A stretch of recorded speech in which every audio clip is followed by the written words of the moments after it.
Welcome to another episode here on my channel. My name is ChaosMole, and if you have missed it, good old Bethesda, and more importantly Arcane Austin, has had a deep dive on Redfall.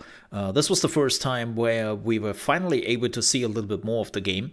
Yeah, we had some gameplay before this, but it was always like, what, 2 minutes, 3 minutes? Now they have like an 11-minute deep dive you are seeing here in the background.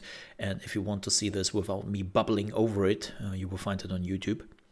And yeah, they showed this off yesterday. And for me, it looks good. To make something very clear, like a lot of people had probably a wrong understanding, even though I'm a little bit surprised that this was even a question. This is a Borderlands-esque game. This is not a Left 4 Dead, Back 4 Blood. Like, it's not a horde game. It's an open world looter shooter / RPG, right? And I think they made this pretty clear at the beginning when they showcased this game, but apparently there were still some people who didn't fully understand that. But it looks good. It looks like what was very surprising to me, and what they are showcasing here in the video quite a bit, is even though it's a looter shooter and you will have different rarities on your equipment, on your items, you will have talent trees, which will make you stronger, which will give you new abilities, yada yada yada. It is not a Division. So the interesting part was that everything which is not a vampire seems to be killed by 1 or 2 shots, at least in the video. I don't know if this is for video / demo purposes, like as they like to do, but it would have been a little bit weird when they one-shot a human and then a second afterwards they need multiple magazines for the vampire and they have like a one-shot sheet on, because even then the vampire should have been killed immediately, right? But that's not what happened. So you can see here the humans being taken out in 1 or 2 shots, and for the vampire they actually take a little bit longer, which makes sense. You can also not kill the vampires with your normal weapon. That doesn't work. You have to use like some fire weapon, or you have to use like your bayonet attack, right? So that's pretty neat, and it makes sense. And I'm definitely enjoying. What I also enjoy the most is you can see the environment here, right? They take so much care about the environment. It's a very Arcane feeling. Like, Arcane has been always amazing with the environments and give you this feeling of being actually immersed in the world. And that is exactly the feeling I get with this demo, right? You're looking around and you are like, wow, there's so much going on there. There's so much storytelling. Unfortunately, for the purpose of this demo, they're not really getting into it and they're just running through it. But there was a lot to be seen. Also, like the flashlight they're using here, right? Like, you don't see too much, and it gives you this eerie feeling of, whoa, this was a little bit hilarious. He's just opening the door, then going invincible and visible, and the vampire is like, huh? Footsteps? Right? It's like, it was a weird, out of the place moment with the AI, I have to say. And I'm hoping that the AI is maybe a little bit smarter than just running around in a circle. Oh yeah, here they are showcasing when you are killing too many vampires, it might be possible that the vampire gods are sending like a super vampire after you, who's trying to hunt you down, which, again, cool.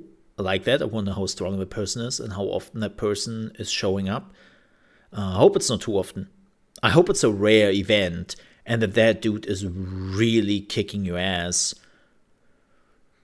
They're also showing that you can play this in stealth, as you can do in Arcane games, and I would definitely take the stealth route. The only worry about the stealth approach here, for me, is you would not be able to do that against the vampires. Oh my god, I love the robot. I love the robot. Oh, it's so cute. I would definitely play the robot lady. So again, environment looks great. They have now letters. I think this is the first time we see a letter in an Arcane game. Surprise. But it really reminds me of The Secret World. And to a certain degree, The Division 1.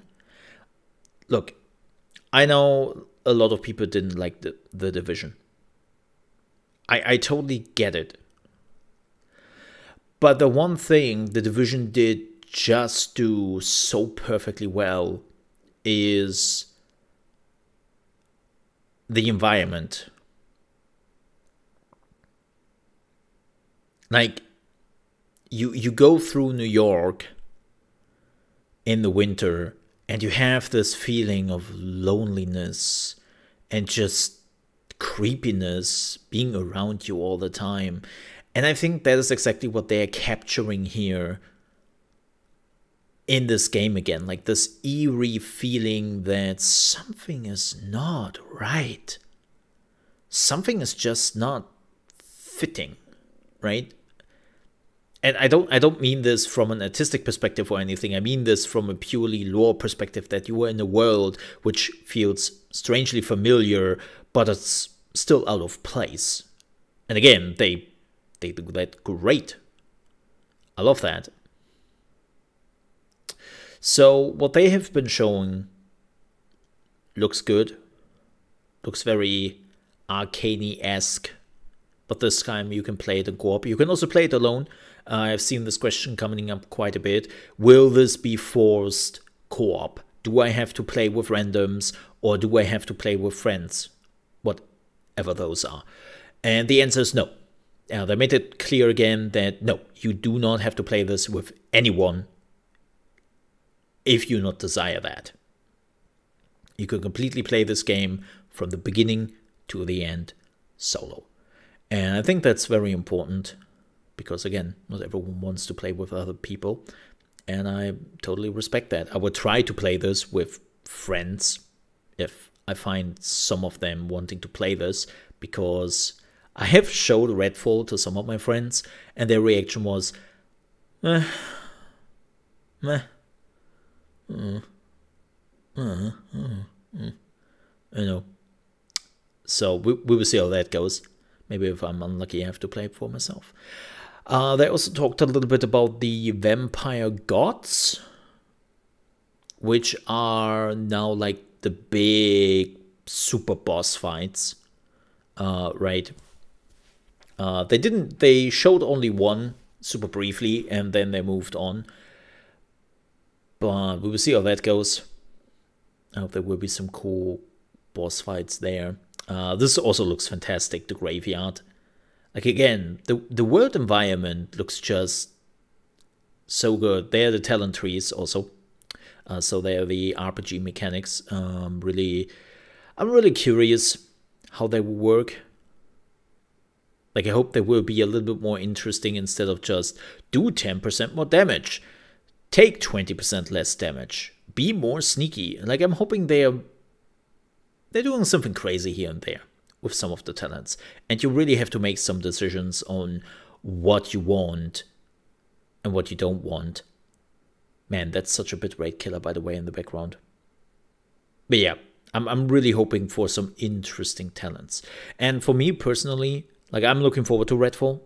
I will definitely play it when it comes out. I hope there will be at some point a beta. There were some rumors swirling around that they might preparing for like a, you know, those weekend betas, which are not really betas, but at least you can have a look at it. The game will of course be available at Game Pass, so if you want to play that, you can also use Game Pass for that. But I'm hyped for this game. Look, I love looter shooters. Unfortunately, I didn't had like a good looter shooter in a while. Outriders, I put quite a bit of hours into it, and there wasn't even like a good one. All things considered. I know people are always like, but what is with Bungie? Destiny. Sorry, I tried to play Destiny multiple times. I find it, sorry, it doesn't connect with me. Sorry. So having actually a really cool looter shooter, Borderlands is not there right now, and we don't really have anything else. Yeah, I'm looking forward to it. And I will definitely do more about Redfall in the foreseeable future. So thank you so much for watching. If you enjoyed this video and you want to see more of my content, please don't forget to like and subscribe to the channel. We are super close to 2,000 subscribers. If you want to support that, I would highly appreciate it. We're also doing live streams here from Monday to Friday, starting at 8 AM ET, that is 1 PM UK time, and 2 PM Central European time. And we're talking about gaming news, watching trailers. We're also watching like announcement shows here on the channel, and always play the newest games. If that is not really for you, well, I have 2 other channels here on YouTube. The one is my reaction channel, which is @MoleReact, where I'm reacting to all the gameplay trailers, and you can watch them there. And then of course there is my management channel, which is @MoleUnderManagement, and we are playing like all the management games there, building games, simulation games, like everything where you build something. You can find that there on that channel, and we're also doing some live streams there. With that said, thank you so much for watching. Stay safe, and I hope I bite you. See you soon. Bye bye.